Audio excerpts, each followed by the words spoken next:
me, coaching has always been a high wire act, commanding talent without crushing it, building structure without killing freedom. And nowhere was that dilemma more vivid than in 1979 at a motel outside Gresham, Oregon, where a quiet training camp breakfast told the story of a league and a country on the brink of change.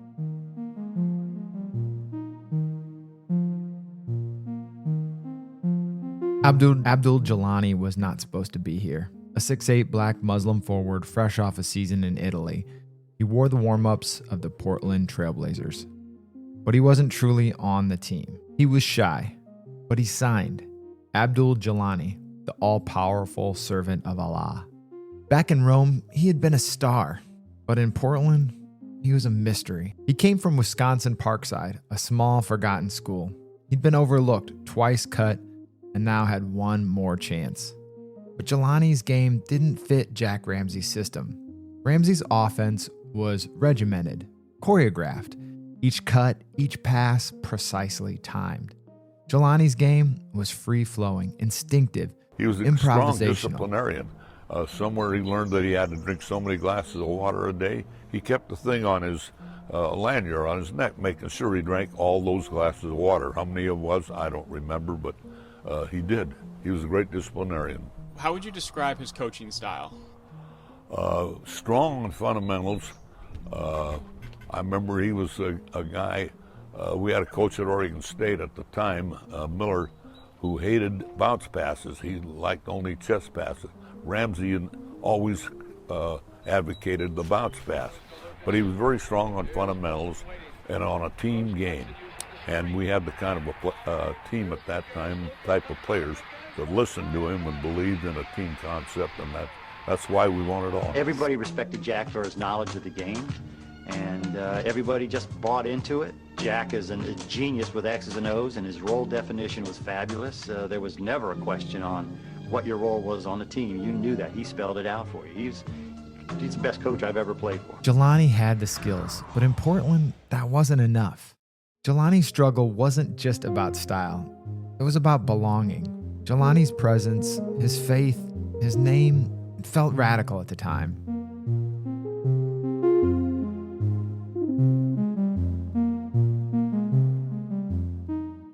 If Jeelani was the quiet outsider, Maurice Lucas was the storm, the enforcer. Raised in the Hill District of Pittsburgh, Lucas grew up with a simple rule: dominate or be dominated. I don't know if any player that I've barely known about but come to study has more exemplified a simple rule like that. And Bill Walton explains him really well, explains him as his favorite player that he played with. He played with Larry Bird, Kevin McHale, tons of amazing players, but just speaks with exuberance about Maurice Lucas. On the court, he tested everybody, coaches, players, refs, and once he tested the very limits of league authority.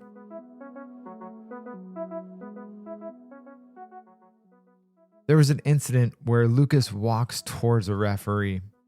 The ref blows a technical, and as Lucas marches toward him, the ref raises a whistle to eject him, and Maurice stares down at him and says something like, "You don't want to do that." And the ref takes a whistle out of his mouth. Bill Walton at the time called it the most intimidating act he'd ever seen in basketball. Lucas, the godfather of fouls.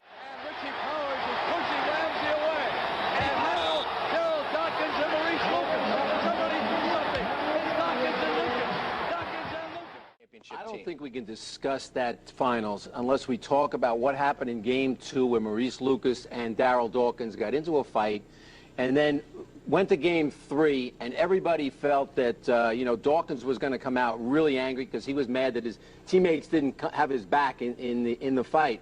And Lucas told everybody that he didn't know what to do with him. He said he was absolutely, worried that this guy could dominate this game 3, and this series would be over. So he told his team, I don't know what I'm going to do. And finally thought about it. He says, I'm going to go shake his hand at the opening tip. And that's what he did. and he turned Dawkins into a puppy dog. It totally diffused him.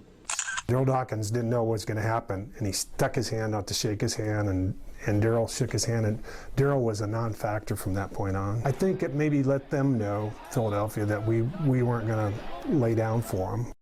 Jack Ramsay admired Lucas's fire, but he couldn't contain it. Lucas didn't just play basketball. He played turf, king of the hill. From teammates to management to media, everything was a test. He once spun around a coach who yelled at him. He once knocked out Artis Gilmore, the strongest man in the ABA. There is, in the finals, Lucas getting into a fight, and the guys on the Blazers felt like that was the turning point. That before he stood up to the Sixers in the way that he did, they might not have won the championship. And so it's that contradiction that comes with this guy, where he is at times such a great teammate, but also plays with an edge that can border on dangerous or distracting. There's another story about him challenging Jack Ramsay's sacred 2-mile run by walking off the course entirely, just being done with it. Lucas wanted respect, he wanted money, and he wanted power. He believed Portland wouldn't pay a black star like they paid white stars, and he wasn't wrong. His teammate Bill Walton made more even when he was injured.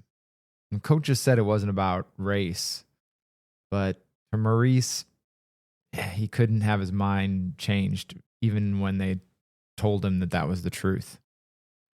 Ramsay, for all his brilliance as a coach, was caught in the middle. He believed in conditioning, discipline, and systems, in the precision that we spoke about earlier.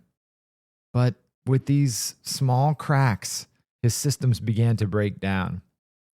Jeelani was too fluid, Lucas too defiant, and Ramsay, he could no longer control his team the way coaches once did. Portland's 1977 title was built on sacrifice. No one had gaudy stats. They played for each other. We talked about that in the first episode, the chemistry, the choreography, the dance that they had with one another. But now, as the years passed after the championship, contracts began to explode and egos grew at an exponential rate with those contracts. And the leverage shifts. The coaches used to control playing time. Now, the stars had those guaranteed contracts that still sit with us today. And coaches got fired first. I think about the NBA today and Thibodeau getting fired in this last season after making it to the conference finals. And for what? For another good coach. I think Mike Brown is a good coach. But you can see the echoes of these changes that happened all these years ago where the power shifts towards the players. Let's talk a little bit about coaching today and how Mark Daigneault and the Thunder are going to navigate and have already begun to navigate some of these same choppy waters.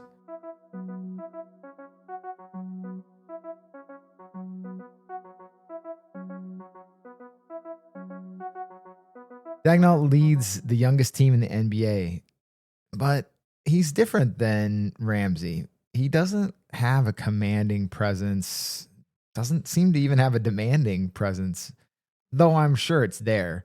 There is a quiet to him that means that he has to have a precision in other ways to keep everything on the tracks. If you're just laissez-faire and too laid back, eventually people lose respect for you. So you have to have a system behind you, but understand the push and pull of the modern NBA. Mark, whenever you made those hockey line changes at the end, you had an embrace with Alex Caruso. And have you thought about your journey with Alex at all and kind of where you guys started in the G League and now being NBA champions? Yeah, that was a time warp, that moment. Dort, he was out here guarding, 50 feet when it was COVID and there were no fans in the stands and we were winning 20 games. And Shea, NAC, Dub. I mean, just the history that we all have together and the work that we've put in together. We've hung in there together. We've stayed together, the whole team. But yeah, I can't describe it. It was a special moment for me. And his style in game reflects this approach. He lets players read the game, lets them make decisions. He fosters leadership amongst the players so that they personify his spirit on the court. Where Ramsay saw rebellion, Daigneault seems to see growth or even individual leadership. His system's adaptable, positionless, fluid. The MVP, Shai Gilgeous-Alexander, and Chet Holmgren play without constraint. Holmgren shooting threes, driving to the rim.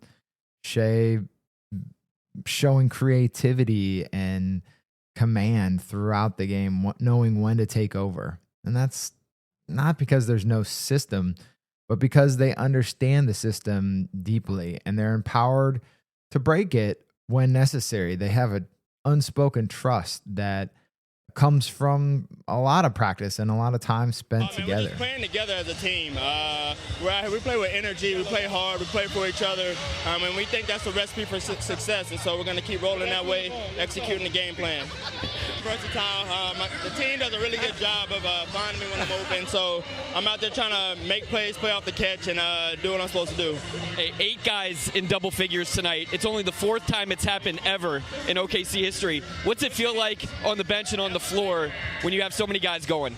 Like I said, the ball has energy, and when they have energy on the floor, the bench has energy. So it's fun all the way around, no matter where you're at. We just like to enjoy the game. We do this every single day, so why not enjoy it? I think the transition here and the reason that Daigneault may succeed where Ramsay didn't is that he lets go and has moved from control to collaboration, understanding that the players are in charge. He came in knowing that, and Ramsay didn't. Ramsay comes up at a time when coaches are the end-all, be-all. And Daigneault came in a time where he already knew the game was the players. It's a players' league. So collaborating with his players is the only way for him to succeed. Coaching is just no longer about controlling personalities. It's about aligning purpose with your players.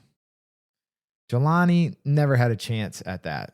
Lucas demanded it, but still didn't get it.